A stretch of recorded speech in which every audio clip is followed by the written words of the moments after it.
예, 반갑습니다. 저는 국립원예특작과학원 배연구소의 송장훈입니다. 이렇게 영상을 통해서 뵙게 돼서 정말 반갑고요. 현장에서 더욱더 이것을 계기로 해가지고 더 만날 수 있었으면 하는 생각이 듭니다. 저는 이제 배연구소에서 배 이제 육종하고 그 다음에 병해충 업무를 같이 담당하고 있습니다. 저희들은 이제 신품종을 잘 보급하고 그 다음에 이제 병해충인 실시간으로 이제 농가들이 어려움을 겪는 문제고 그렇기 때문에 그런 문제에 대해서 농가들이 어려움을 호소하면 저희들이 농업기술센터하고 더불어서 이런 문제들을 신속하게 해결해 드리고 여러분에게 서비스를 해 드리려고 최선을 다하고 있습니다. 괜찮다 그러면 사진을 잘 찍으셔가지고 매 순간마다 우리는 어려움이 부딪히고 관심 있게 보면 모든 게 어려움이고 풀어야 할 부분들이거든요. 그래서 살아있는 생물을 다루기 때문에 아플 때도 있으니까 그럴 때는 사진을 잘 찍고 또 상황을 잘 설명하셔가지고 농업기술센터하고 저희 배연구소가 잘 도움을 드릴 수 있도록 그렇게 하시면 좀 더 편하게 저희가 도움을 드릴 수 있습니다. 오늘 이렇게 이제 동영상으로 만나 뵙게 되는데요. 주로 이제 오늘 이야기할 것은 예전에 기본적으로 이제 우리가 배 재배를 하면서 갖춰야 할 부분들을 여러 가지가 있습니다.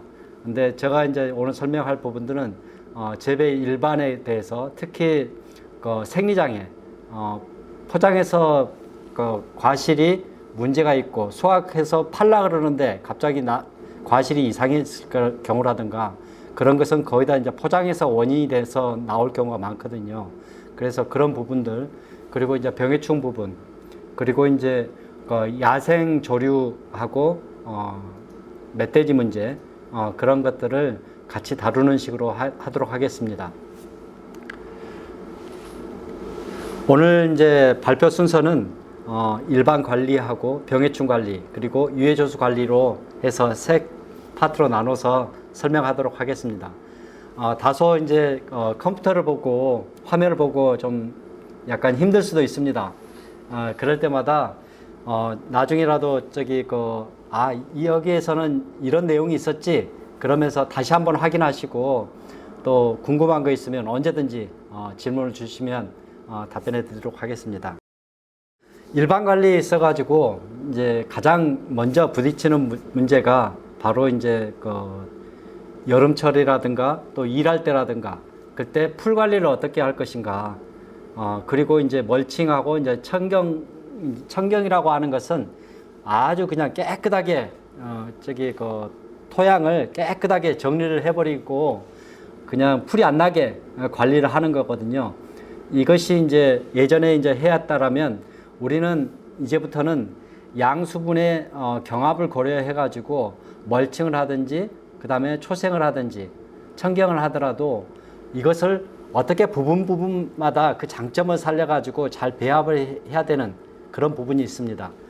그래서 이제 1차적으로 제가 이제 설명할 부분은 1990년대에 그때의 배농사를 지신 분이라 그러면 생생하게 기억하실 겁니다. 뭐냐면 그때 당시에는 제1병해충 중에서 제1해충이 바로 응애였습니다. 응애였는데 그 응애 부분을 깨끗하게 해결하는 것이 다른 게 아닌 이 잡초였어요. 우리가 말하는 잡초. 우리는 따로 이렇게 다른 호밀이라든가 화분과 작물을 카본과 초생으로 해가지고 이렇게 심지를 않고 일반 자연 초생을 하고 있는데 그런 것만 하더라도 응애 발생량이 줄어듭니다. 그래서 그런 부분들을 수관 바로 이렇게 주관이 있는데 바로 옆에 부분에는 청경으로 관리를 하시는 것이 나중에 기계로 이렇게 전체적으로 이렇게 제초를 하고 예초를 하는 과정에 있어서 훨씬 더 수월하고 편리하고 노력을 많이 절감할 수 있는 그런 장점이 있습니다. 특히 이제 가뭄이 든다든가 또 이제 비가 많이 올 경우에 한해서 초생을 관리를 하게 되면 초생을 예초를 하고서 할 경우에는 물 경합도 좀 덜하고 예초를 하게 되면 물이 많이 손실되는 것이 막아질 수 있습니다. 가뭄때예요. 그리고 부분 초생을 일반적으로 쭉 유지하게 되면 그 잡초에서 꽃이 피고, 꽃이 핀 것은 바로 이제 그 농약이 직접적으로 이렇게 접촉하는 것이 작물체에 비해서 훨씬 더 적습니다. 그렇기 때문에 그쪽에서 유인되는 해충에 대한 천적들이 그쪽에 많이 서식할 수 있는 공간이 생겨요. 그래서 이제 외국 같은 경우는 이런 부분들을 잘 활용하기 위해서 SS기라든가 트랙터가 지나가면 그 바퀴 사이로 약 폭이 한 30에서 40cm 정도의 이런 풀밭을 화초밭을 만듭니다. 그 화초밭을 만들게 되면 그쪽에서 등해류라든가 일반적으로 천적이 되는 기생벌이라든가 그런 것들이 유인이 많이 됩니다. 그렇게 되면 당연히 걔네들이 이제 그 풀밭, 꽃밭에만 오는 게 아니라 바로 대나무, 과수원의 잎이라든가 줄기 쪽으로 올라가서 나방류에 대해서든 노린재든 거기에 대해서 알을 낳고 그 해충을 기생하는, 그래 우리로서 봤을 때는 약을 뿌리지 않아도 해충 밀도가 낮게 유지되는 그런 장점을 가집니다. 그래서 이런 것을 통해서 하다 보면 어떻게 되냐면, 우리 같은 경우는 응애가 한번 발생해 버리면 여름 내내 아무리 약을 뿌리더라도 잡을 수가 없습니다. 응애는. 그래서 그냥 가을이 되고 잎이 떨어질 때까지 기다려서 사라지기까지 우리는 좀 기다려야 되는 그런 형편인데, 이런 천적을 활용하는 그런 초생 재배만 잘 유지를 하더라도, 부분적으로 잘 유지를 하더라도 그런 해충 밀도가 굉장히 많이 떨어진다는 걸 알 수가 있습니다. 그 다음에 여기 이제 보시면 여기 배수하고 이 관수라는 것이 너무 중요합니다. 우리는 사실 지금까지 비료를 어떤 걸 줘야 돼요? 퇴비를 얼마만큼 줘야 돼요? 내가 너무 많이 준 거 아니에요? 안 줘도 잘 살던데요? 그래서 여러 가지 경험담을 많이 듣기도 합니다. 그런데 나무가 참아주는 것이지 우리가 최적의 조건을 만들어주는 것에서는 거리가 먼 이야기입니다. 이것을 모두 다 가능하게 해주는 것은 뿌리가 제 기능을 해야 되고, 뿌리가 제 기능을 하려고 그런다면 뿌리가 공기하고 양분이 녹아 들어가 있는 그 물을 잘 빨아들일 수 있게끔, 상시적으로 잘 빨아들일 수 있게끔 준비를 해주는 것이 바로 배수하고 관수를 잘 해주는 것입니다. 사실 여러 전문가들이 있지만 대학 교수님도 계시고, 그 다음에 현장에서 여러분들과 함께 하면서 지도하시는 분들도 많습니다. 30년 동안 계속 배과수원을 관찰하고 과수를 연구하시는 분들도 있습니다. 그런 분들이 우리나라의 제1 문제는, 과수원에서 제1 문제로 지적하는 것이 바로 배수 문제입니다. 배수가 안 되니까 결국은 생리장애도 안고 사는 거고, 물이 차 있으니까 잔뿌리가 못 자라고, 그러다 보니까 근권이 아주 20cm 미만으로 해서 얕게 형성이 되고, 그러다 보니까 지금 오늘 이 동영상을 찍고 있는 시간이 1월 13일인데 이 13일 4일 전에만 해도 너무 추웠지 않습니까? 이런 큰 추위에 닥쳤을 때 배나무가 견디지를 못해요. 왜 그러냐면 저장 양분이 없기 때문에. 그리고 우리는 필요에 따라서 과실을 많이 달고자 해서 여러 가지 달기는 하지만, 많이 달면 달수록 결국은 과실이 적어져 버리고, 그 다음에 적게 달면 어떻게 돼요? 이 뿌리가 제 역할을 못해서 결국은 찢어져 버립니다. 열과가 생겨버려요. 그런 생리장애를 갖고 살 수밖에 없어요.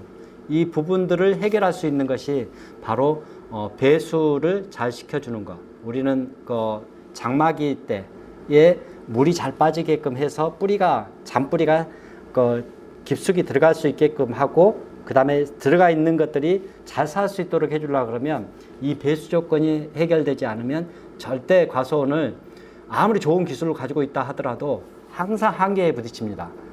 그리고 이제 관수입니다. 물을 준다라는 것은 결국은 물 속에 주는 우리가 평소에 시비하고 있는 탭이라든가 비료 성분들을 물 속에다가 전달해 주는 건데 이 전달체가 없으면 양분도 비가 왕창 와버리면 다 쓸려 내려가 버리고 우리는 저기 배나무가 흡수해라고 주는 건데 대부분 그 흡수하지 못하고 그런 경우가 많습니다. 그래서 적절한 관수를 할 수 있는 거, 그러니까 비가 안 오면 관수를 할 수 있는 거, 비가 많이 오면 물을 빼줄 수 있는 거, 그런 것을 항상 과수원은 이것이 기본이고 최고의 문제점이고 이것을 해결하면 근본적으로 많은 부분들이 우리가 고민하는 부분들이 해결할 수 있다는 것을 기억하시면 좋겠습니다. 지금 방금 설명한 것처럼 습해라든가 열과 그 다음에 가심갈변 그런 같은 것들이 우리는 좀 생리장애로서 굉장히 많이 문제가 되고 있는데 이런 부분들을 해결할 수가 있습니다. 그리고 이제 나머지 부분은 결국은 이제 우리가 과실을 수확하고 나서 제값을 받아야 되거든요. 아무리 농사를 잘 짓는다 하더라도 우리가 생산한 노력들을 돈으로 바꾸지 않으면 그 다음에 해 힘이 없습니다. 농가가 힘들어집니다. 그래서 과일 수확을 어떻게 하면 좋을까? 그런 것은 가장 중요하게 우리가 생각할 부분은 뭐냐면 제일 먼저는 개화기를 언제 개화기가 평년보다도 더 빨랐느냐 늦었느냐 그거에 따라서 수확기가 빨라지고 늦어지고 한다라는 것을 그 기준점을 제일 먼저 잡을 필요가 있는 거고요.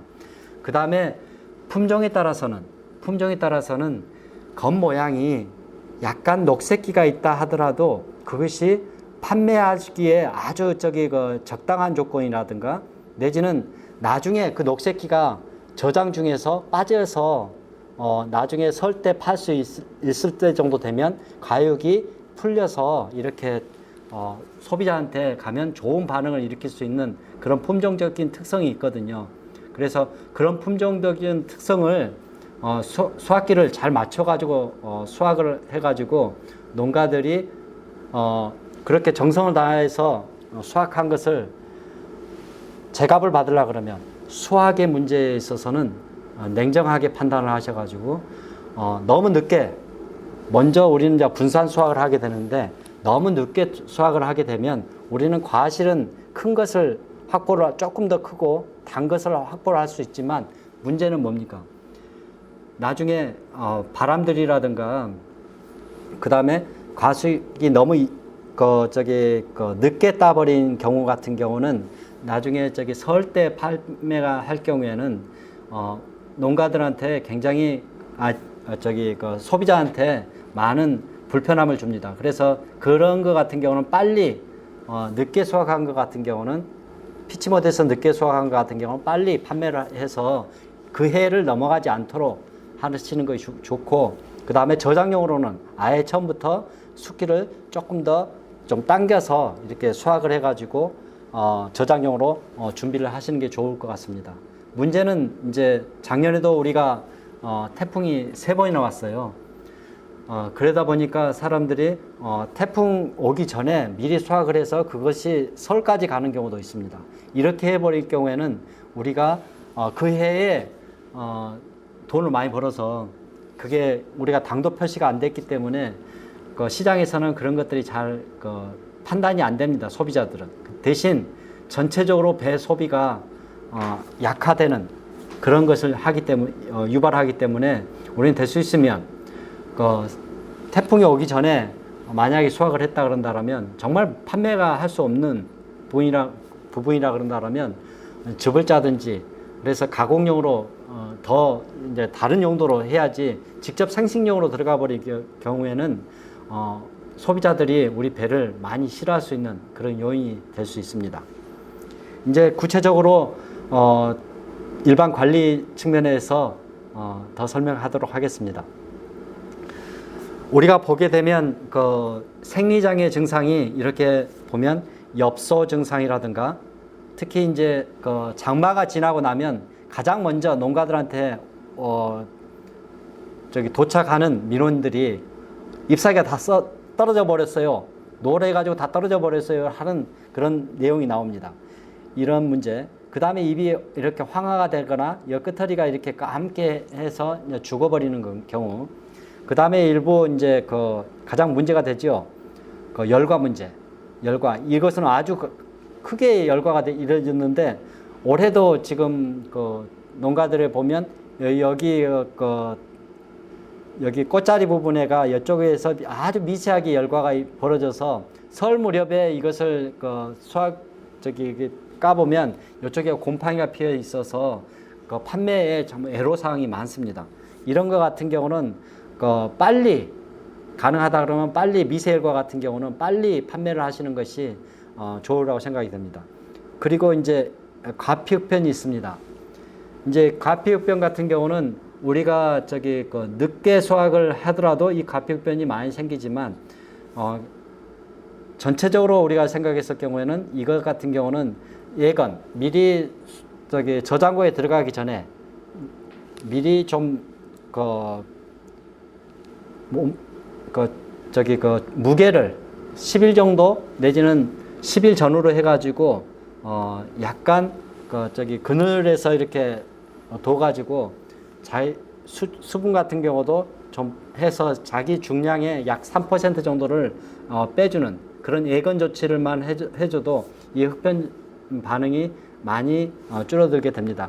특히 이제 이렇게 과심갈변이 일어나는데 아까 말한 것처럼 배수하고 관수를 적절하게 해주고 그래서 잔뿌리나 큰 뿌리를 통해서 양분이 어느 순간에는 양분을 못 빨아들이고 어느 순간에 한꺼번에 많이 빨아들이는 그런 불균형을 유발하지 않게끔 관수를 잘 해주고 물이 잘 빠게끔 해주는 그런 작업만 통해서도 이런 모든 것들이 크게 해결될 수 있는 상황이 됩니다.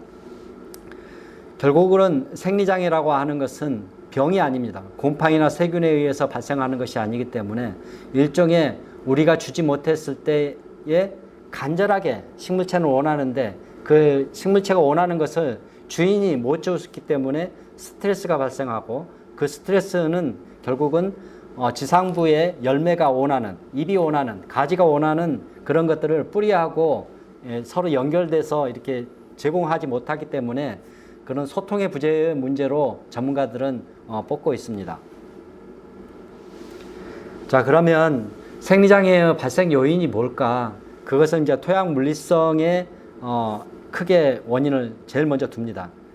특히 이제 그 토성이 지역마다 다 다르고 그렇기 때문에 그 특성에 맞는 관리 방법이 아직은 다 틀립니다. 옆집의 과원 조건하고 이웃 마을의 과원 조건이 다 틀리는데 동일한 조건을 가지고 동일한 양의 시비량을 처방을 하거나 그런 경우도 많습니다. 그러다 보면 잘한 집의 것을 잘한 농가의 재배 기술을 우리가 보고 잘 배우고 우리 가수원에 잘 적용하는 것은 너무나 당연하게 우리가 해야 될 부분이지만 그것이 꼭 맞진 않다. 그러려고 그러면 내 과수원의 상황에 나무가 자라는 것을 해석을 할 수 있어야 됩니다. 그렇게 해석을 하고 이것은 너무 뭐가 부족했구나. 그런 것들을 혼자 힘들 경우에는 주변 분하고도 이야기하지만 기술센터와 그리고 배연구소와 같이 이야기를 하면서 그 답을 찾아가는 것들은 우리가 반드시 경영을 하는 입장으로서는 문제가 있으면 그 문제를 답을 얻으려가는 당연한 수순이라고 생각이 듭니다. 그리고 이제 무엇보다도 이제 우리가 토양이 다밥이 됐다라는 것은 뭐냐면 SS기라든가 우리가 트랙터 같은 것들이 주로 이제 다니는 길로 이렇게 쭉 가다 보면 그쪽에가 아주 많이 이렇게 땅이 다져졌어요. 다져졌다는 것을 다밥이라고 합니다. 여기 오타입니다. 다밥이라고 하는데 이 다밥으로 인해 가지고 결국은 그쪽에 공기 양이 뿌리에 토양 속의 공기 양이 적게 되고 물 빠짐이 나쁘게 되게 됩니다. 그렇게 되면 그런 쪽에는 뿌리가 진전이 안 되고 발달이 안 되는 그런 문제가 있습니다. 결국은 배수가 불량하고 너무 농기계가 많이 다녀서 많이 이렇게 단단하게 됐는데 거기에 대한 대책도 없이, 그리고 그 토성에 맞지 않게 자기 과수원의 조건에 맞지 않는 조건을 계속 투입을 했다 그러면 문제가 있는데 해석을 안고 계속 했다 그런다면 그 자체가 이제 물리성에 문제가 있을 수 있는 거고, 그 다음에 관리상에서 우리가 거기에 맞는 관리 방법을 찾아야 됩니다. 그리고 이제 이런 것들을 개선하려고 그런다면 결국은 깊게 갈아줘야 되고, 그 다음에 유기물을 그 간 것 속에다가 유기물 양이 많아져야지 우리가 비료를 주더라도 그 유기물이 잘 흡착을 하고 있다가 우리가 주는 물에 의해서 나무 뿌리가 이렇게 흡수할 수 있도록 해주는 것이 방법입니다. 그래서 결과적으로는 토심을 깊게 해주는 것이 결국은 수량도 많게 해주지만 나무가 건전해지게 하는 방법이 되겠습니다.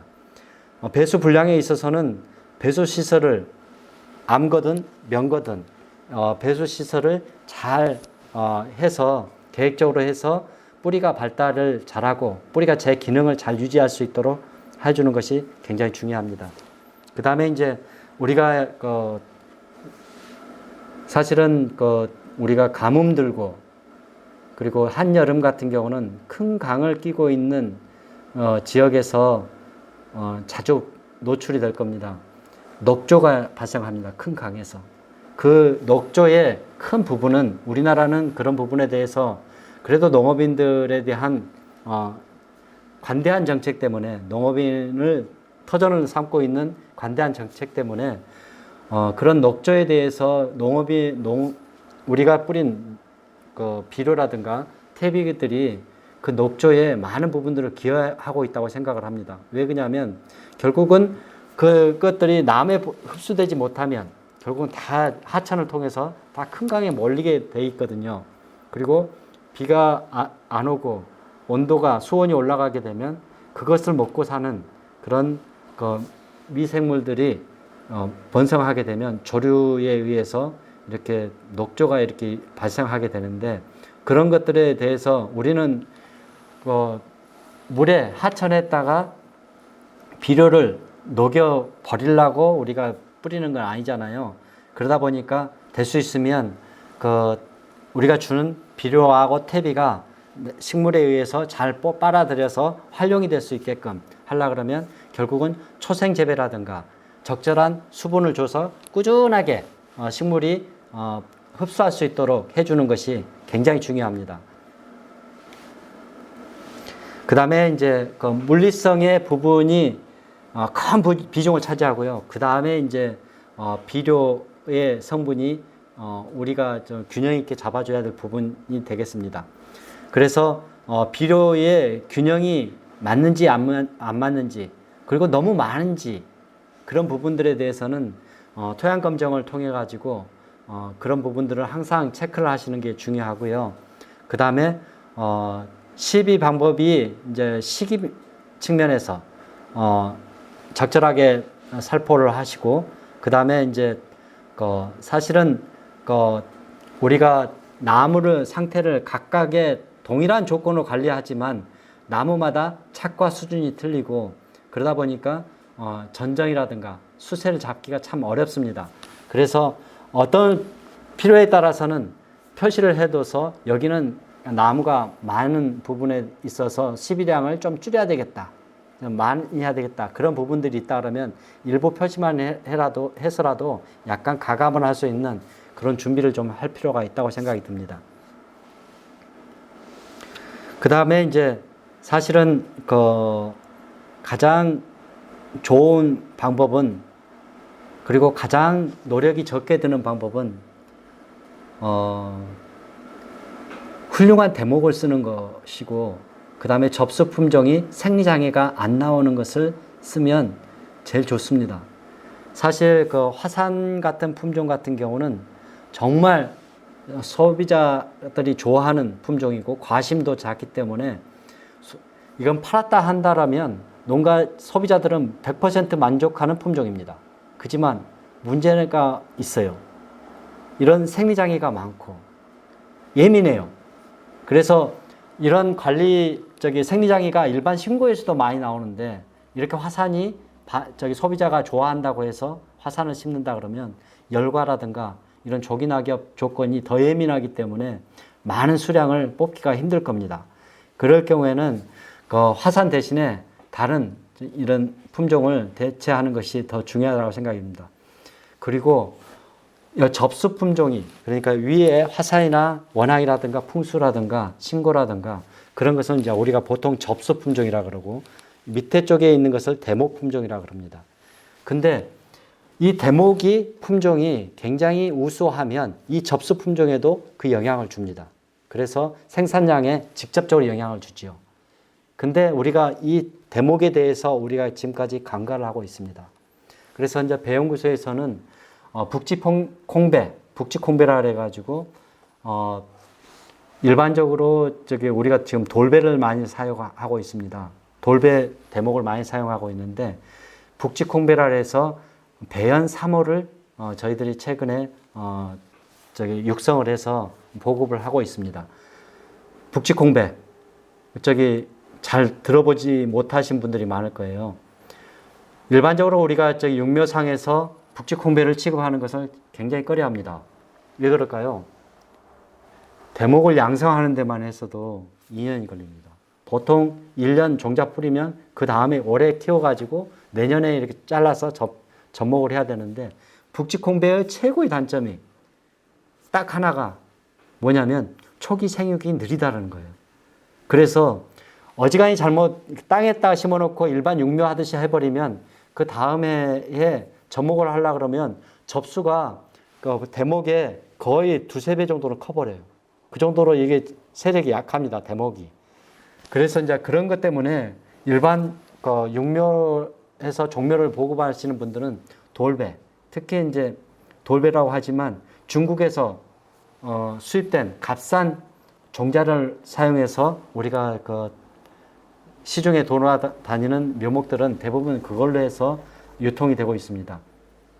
근데 지금 공대라고 여기서 대목에서 말하는 건 공대라는 것은 우리가 신고배를 먹고서 그 종자가 있으면 그것을 심었을 경우에 하는 겁니다. 그것을 예전에는 썼고 그 다음에 만주콩배라고 하는 것은 결국은 북지콩배에 속합니다. 이 두 개는 확연하게 차이가 있어요. 뭐냐? 바로 내건 내습성이 공대는 약하고 만주콩배는 강하고 그 다음에 뿌리 발생이 굉장히 불량한데 만주콩배는 처음에는 뿌리 발달이 굉장히 더디지만 이후에는 굉장히 왕성하게 자랍니다. 그래서 잔뿌리가 많이 생기고 특히 내건 내습성이 강하다는 건 뭐냐면 물이 부족하더라도 뿌리가 자라서 물을 찾아서 더 많이 가져올 수 있는 그런 유전적으로 좋은 대목이 됩니다. 사실 저는 축구를 엄청 좋아해요. 족구도 좋아하고. 그지만 요즘에 손흥민 선수처럼 축구 엄청나게 잘하잖아요. 똑같이 잘한다고 즐긴다고 하더라고. 이 프로하고 저하고 똑같이 축구를 하게 하면 저는 게임도 안 될 거예요. 너무 잘하니까. 그게 바로 프로하고 저의 아마추어하고 차이거든요. 공대는 아마추어입니다. 그리고 만주콩배, 북지콩배는 프로예요. 현재까지 나와 있는 최고의 프로입니다. 그래서 우리가 북지콩배를 활용을 해서 대목을 이제 새로 묘목을 심을 경우에는 좀 더디더라도 북지콩배를 이용을 해서 활용을 하시면 내건 내습성이라든가 생리장애를 근본적으로 바꿀 수 있는 그런 준비가 됩니다. 개선 방법 퀘스천 마크를 했는데 여러분 아시겠어요? 여러분이 안 하면 공대를 쓰시는 거고 바뀌면 생리장애가 없어진다라는 그런 내용이 되겠습니다. 여러분의 선택에 달려 있습니다. 자, 저기 이제 생리장애가 똑같이 발생할 수 있더라도 주변 환경에 따라서 생리장애가 많거나 적거나 할 수 있습니다. 작년처럼 거의 50여일 동안에 걸쳐서 장마가 이렇게 계속되고 물에 이렇게 잠겨 있는 그런 상황이 된다 그런다면 우리 배에 있어서는 굉장히 안 좋은 환경이 됩니다. 이제 그렇지 않고서 장마가 빨리 끝나버리고 그랬을 경우에는 생리장애가 뭔지도 모르게 지나가 버리거든요. 근데 그렇게 극단적인 기상 환경에 노출이 됐을 경우에는 이런 생리장애가 문제가 돼서 심지어는 그 수학과실을 거의 뭐 3분의 1 정도는 그냥 즙을 짜야 되는 그런 수준에까지 가버릴지도 모릅니다. 다 돈으로 바뀌어야 되는데 가공용으로 바뀌면 우리의 큰 손실이잖아요.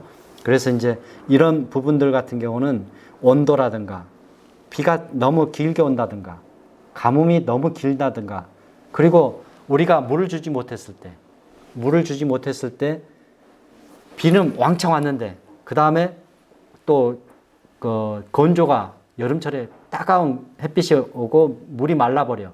그러면 흡수가 안 되니까 입이 막 축 처져요. 그런 상황이 이렇게 반복이 되게 되면 뿌리가 스트레스가 강하게 되고 그렇게 되면 껍질이 심하게 일어나고 잎사귀도 타게 됩니다. 엽소 증상이 일어나고 열과가 이렇게 발생이 됩니다. 그 다음에 이제 긴 시간 동안에 비가 왔을 경우에는 아까 말씀드린 것처럼 질소는 정상적으로 큰 뿌리에 의해서 흡수가 되기 때문에 일반적으로 정상적으로 흡수가 이루어져요. 근데 잔뿌리가 거기다 기능이 죽어버리거든요. 죽어버리거나 활력이 거의 떨어져요. 거의 이제 표토 측에 있는 잔뿌리만 거의 활동을 하지 나머지는 활력이 많이 떨어지게 됩니다. 그래서 이 잔뿌리가 인해 가지고 우리가 빨아들일 수 있는 미량 요소들이 있거든요. 그래서 칼슘이라든가 붕소라든가 그런 미량 요소들을 이 잔뿌리가 흡수를 못하게 되면 과실이 짜가지고 또 칼슘으로 인해 가지고 저장력이라든가 또 열과가 유발되기도 합니다. 그리고 이제 제일 처음에가 이제 우리가 사실은 뭐 아니면 도 개념으로 해가지고 최근에 가장 큰 문제가 뭐냐면 봄철에 저온 피해입니다. 그리고 이제 예전부터 우리가 한국에 사시면서 배농사를 지었다 그러면 우리가 항상 부딪히는 문제가 있습니다. 그게 뭔가요? 바로 어느 지역에 태풍이 불어서 지나갔는가. 그게 바로 이제 큰 차이입니다. 그러니까 저온 피해를 받아서 통째로 수확을 못하게 만들어버리든가, 이게 꽃이 없으니까 아예 과실 자체도 아예 30% 수준밖에 안 달리든가, 아니면 태풍이 지나가가지고 그냥 통째로 다 떨어뜨려가지고 그냥 과실이 태풍이 안 지나간 쪽 같은 경우는 굉장히 많은 고가를 유지하고, 그것이 이 두 개가 가장 우리한테는 큰 문제였습니다. 근데 이제 이런 온도 장애에 우리가 대처하기 위해서 나중에 제가 이제 설명을 하겠지만 불을 피우는 것에 대해서 주저하지 않으셨으면 하는 생각이 듭니다. 그래서 우리가 문제가 터졌으면 거기에 대해서 적극적으로 대처를 하고, 그러면서 저온 피해에 대해서는 예측을 정확하게 하고 있거든요. 기상 예측이. 그러면 거기에 맞게끔 우리가 준비를 해놨다가 하는 게 맞습니다. 이것은 진짜 우리나라만에 와서, 우리나라 같은 경우는 그런 부분에 대해서는 좀 인색한 부분들이 좀 있는 것 같아요. 개인적으로 이야기를 하다 보면 재해보험과 이것을 피해 보전을 위해서 우리가 예방 조치를 하는 것을, 이 두 개가 같이 가다 보니까 이게 부딪히는 선택의 문제가 좀 있는 것 같습니다. 농가마다. 그렇지만 과연 이제 재해보험에 대해서도 이제는 좀 보전의 개념에서 이게 완벽하게 이렇게 인색해지려고 하는 추세거든요. 근데 우리가 할 수 있는 것을 최대한 한다 그러면 이런 부분들에 대해서도 대처를 할 수 있고, 바람에 대해서도 그리고 저기 긴 장마기에 또 있어서도 우리가 뿌리가 발달 못하지 않게끔 우리가 미리 좀 대처를 하게 되면 정말 우리는 이제 20년 전에 비해서 지금 거의 배 농가가 절반으로 줄어들었고, 그 다음에 여러분은 그 나머지의 지금 현재의 배 산업을 주도하고 계신 분이고, 여러분은 전문 경영인들이기 때문에 이런 부분에 대해서도 철저하게 계획을 하시고 대비책을 준비를 하시는 것이 필요하다고 생각이 듭니다.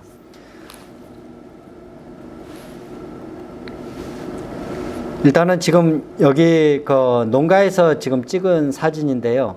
이 끄트리 부분이 이렇게 작은 잎으로 변해버리고 이렇게 잎 사이가 거의 없거나 갈색으로 변해가지고 이게 떨어져 버리는 경우가 있습니다. 이렇게 되고 나중에는 이렇게 잎 사이가 이렇게 끄트리가 이렇게 타거나 끄트리가 이렇게 잎이 하나도 없고 여기 잎이 없는 부분이 수확기 무렵 되면 까맣게 돼가지고 고사가 돼가지고 일자로 이렇게 반듯하게 서 있는 경우가 많습니다. 그런 농가가 꽤 많습니다. 이런 것들은 다 붕소와 관련된 장애가 되겠습니다. 그래서 이제 이런 것들이 품종적으로 본다 그러면 금천추, 추황배, 신고가 이런 잎이 작아지거나 그 다음에 말라서 이렇게 죽는 경우도 있습니다. 그리고 이제 과정부 열과가 있는데 아까 제가 설명한 것처럼 이렇게 된 것들이 작년에 농가들 굉장히 많았었습니다. 이것은 이제 열과의 문제인데 아까 말한 것처럼 큰 과실이 되면 될수록 이런 발생률도 많고 이것은 결과적으로 뭐냐면 세포가 어린 과실일 경우에 5월 말까지 어린 과실이 이렇게 커가면서 자기가 담을 수 있는 이 공간을 만듭니다. 저장 양분을 이렇게 담을 수 있는 공간을 만드는데 그 공간에 비해서 엄청난 양의 물량이 들어오게 되면 견디지 못하고 이게 파열이 돼버리는 결과로 인해서 이렇게 열과가 생기는 거거든요. 이게 필요한 세포 분열이 이루어질 때의 무렵에 우리가 필요하게 양분을 제대로 공급을 못했던가 아니면 양분은 곧 물이거든요. 그래서 물을 공급 못 해줬다든가 그런 경우에 이런 열과 증상들이 많이 발생이 됩니다. 결국은 과실을 너무 크게 키우려고 했을 경우에는 열과의 문제가 항상 있을 수 있겠구나 하는 생각을 좀 가지시고 만약에 이제 대과 생산 위주라 그러면 이런 위험성에 대해서 좀 대비를 할 수 있어야 되고, 그 다음에 안정적으로 항상 골이 나지 않게끔 물이 빨아들이는데 물이 부족하지 않게끔 항상 준비해주고 비료 성분이라든가 그런 것들이 부족하지 않게끔 잘 제공해주는 것이 필요합니다. 그리고 육아기 때 적과를 될 수 있으면 적절하게 정말 꼼꼼하게 해주신다 그러면 양분의 소물 분산을 막아서 우리가 달리고자 하는 나무에 집중적으로 양분을 제공해 줄 수 있기 때문에 이런 것들이 많이 줄어들 수 있는 것이 됩니다. 그 다음에 이제 열과의 원인으로서 방금 이야기를 했는데 결과적으로는 이제 뿌리층이 얇고 작도층이 얇기 때문에 뿌리가 활동이 적은 거죠. 그 다음에 뭐냐면 우리가 칼슘이 부족해서 우리가 이것을 위해서 5월 달에 두어 번 정도 저희들이 염화칼슘이든지 칼슘 제제를 연면 시비를 해주는 것을 보완하고 있습니다. 하지만 이제 근본적인 것은 뿌리가 근권이 넓어야 되고 잔뿌리가 많이 나야 되고 그 다음에 물이라든가 양분이 부족하지 않게끔 처리해 주는 것이 열과를 방지할 수 있는 방법이 되겠습니다. 방금 이야기한 것이 전체적으로 되는데 7월 이후에 이제 특히 이제 우리가 가장 힘든 것이 농가 현장에서 가장 힘든 것이 농업인들이 실제적으로 적과를 하고 싶고 순정리도 하고 싶고 순따기도 해주고 싶고 유인도 하고 싶은데 다 맘만 있지 실제적으로는 힘들어요. 너무 힘들어. 인력이 없어. 그러니까 사람을 구하려고 해도 사람을 잘 구하기 힘들어. 그러다 보니까 적과가 늦어지고 그 다음에 차가수 조절하는 것도 내가 가늠을 해가지고 남의 여건에 맞추지 못하고 토양의 여건에 맞추지 못하고 내가 하다 보니까 어떤 것은 너무 커져 버리고 어떤 것은 너무 작게 나와 버리고 그런 문제점이 있습니다. 특히 이제 가장 힘든 것이 바로 질소는 결국은 과실에 무게하고 직결적인 영향이 있고 그렇기 때문에 질소에 대한 유혹을 우리가 많이 벗어나지 못합니다. 그래서 이런 열과가 해년마다 많이 나온 가수원 같은 경우는 될 수 있으면 배수에 있어서라든가 관수시설을 항상 염두에 두시고 이것이 근본적인 처방이다, 가장 큰 처방이다 라고 생각을 하시면 좋을 것 같고요. 그 다음에 이제 7월 이후에 이제 질소 성분들이 너무 많지 않도록 준비하는 게 좋습니다. 이 질소 성분이 많은지 적은지를 우리가 생육기종의 또 얼굴을 보면서 나무의 모양을 보면서 우리가 알 수가 있거든요. 그래서 6월 하순에서 7월 상중순 무렵에 우리가 대부분 이제 봉지를 씌우고 나면 가지 끝터리에 신초 끝터리에서 멈춘잎이 이렇게 생깁니다. 3장 정도 이렇게 생기는데 그것이 멈춘잎이 안 생기고 다시 8월 달이 돼도 굉장히 잎사귀가 연한 잎사귀가 이렇게 전개가 됐을 경우에는 전체적으로 2차 생장이 일어나고 있다는 증거고 결국은 질소가 너무 많다라는 증거가 되겠습니다. 그럴 경우에는 우리가 이제 착과량을 너무 적다 그런다면 착과량을 더 많이 늘려야 되고 또 질소량이 너무 많았다 그러면 질소량을 줄이는 그런 것들을 해야 될 것 같습니다. 죄송합니다. 그 다음에 이제 유부가가 있습니다. 유부가 말이 이제 유부가인데 이게 이제 한자어입니다. 유자의 피부를 가졌다 해서 유부가입니다. 유자 피부가 어떤가요? 얼퉁불퉁하잖아요. 그것이 이제 과실의 껍질에서도 그것을 알게 되는데 보세요. 대목 자체가 돌배인 경우에는 북측홍배에 비해서 훨씬 더 유부가 발생량이 많아집니다. 그리고 특히 이제 돌배 같은 경우는 어떠냐면 지상부 뿌리가 얇게 이렇게 생성이 되고 뻗어 나가기 때문에 흡지가 이렇게 많이 좀 나와요. 그래서 우리가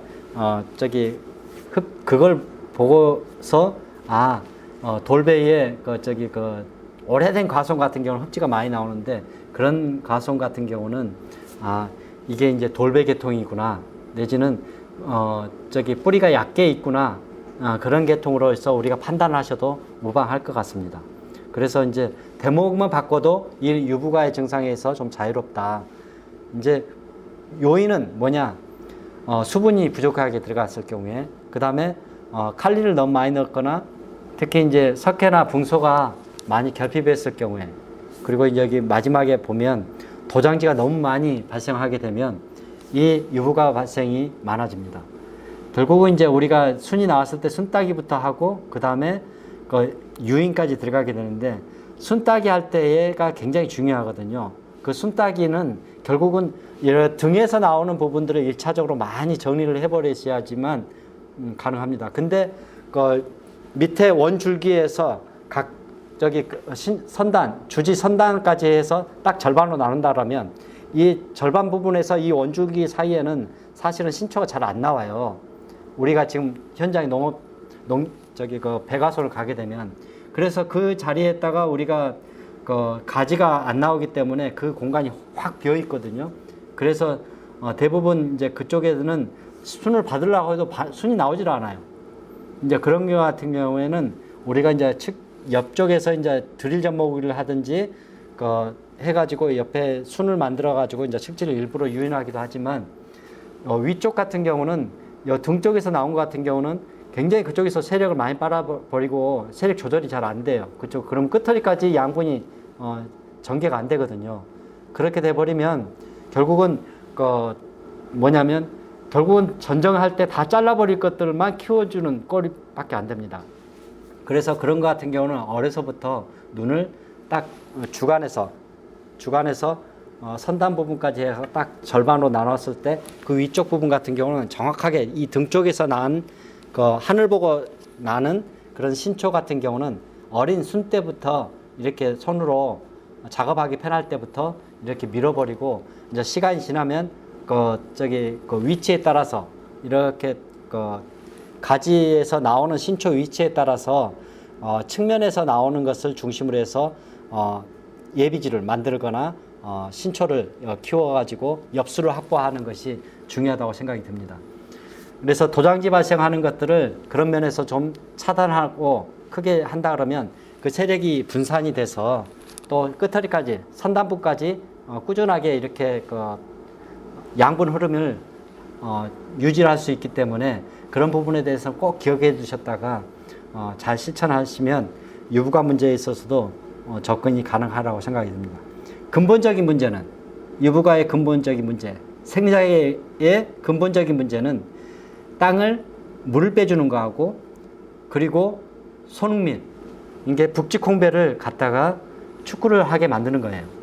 이게 배나무에는 축구는 손흥민 같은 선수를 뛰게 하고 배대목은 배대목으로서 현재까지 역할을 제일 잘하는 북직홍배를 갖다 심는 겁니다. 이제 그런 부분들은 지금 성목인 단계에서는 우리가 접근하기가 쉽지 않습니다. 그래서 그런 것 같은 경우는 될 수 있으면 어린 나무일 때 1년 정도 시간이 걸리면 1년 정도 더 걸리더라도 그걸 잘 육성했다가 위에 것은 본인이 잘 만들어 가지고 접목을 해서 양성을 해 가지고 심어도 좋지 않을까 생각이 듭니다. 지금 잠깐 쉬었다가 나머지 생리장애 부분과 이후 부분을 다시 연결해서 하도록 하겠습니다.